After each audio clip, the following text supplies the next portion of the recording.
who have been responding to this current COVID-19 crisis since the first cases came to Illinois earlier in February of this year.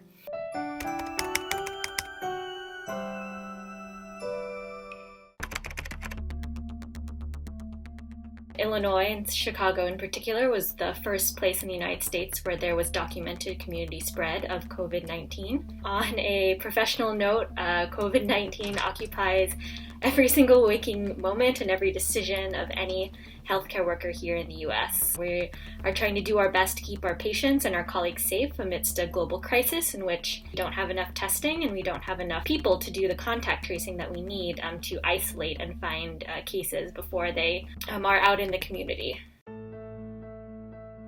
There are several organizations, one including AFIRE Chicago, the Alliance of Filipinos for Immigrant Rights and Empowerment.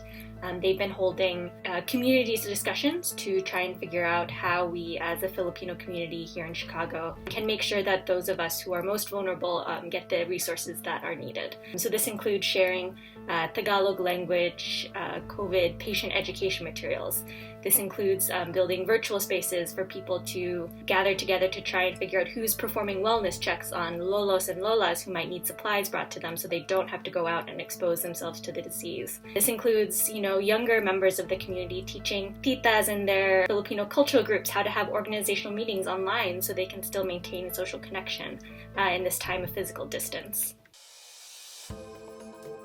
I am a primary care provider, and so all of my primary care visits have turned into telehealth visits.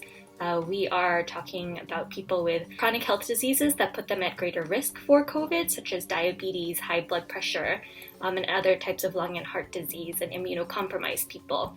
And these people still need to get their medications. They still need to get assessed for any new and emerging health conditions that go on. So I feel like most of my day is spent counseling people who are either anxious about having the disease and what's the best way for them to get the information or healthcare that they need in a time where no one's allowed to leave their home. Additionally, working with employee health with my health system to try and figure out, speaking with patients who are COVID positive every day and figuring out what are the symptoms, are they safe enough to stay home, when do they have to go to the emergency room, and everything in between. Filipinos are the backbone of the U.S. healthcare system, and all of us out here, we should be supporting our kababayan, supporting each other by staying home to save lives.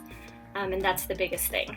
So whoever in your family who is a nurse or works in the ICU or works in a home health agency company, you are on the front lines. We would not be here without you. And so stay home, stay safe, and we'll see you all very soon.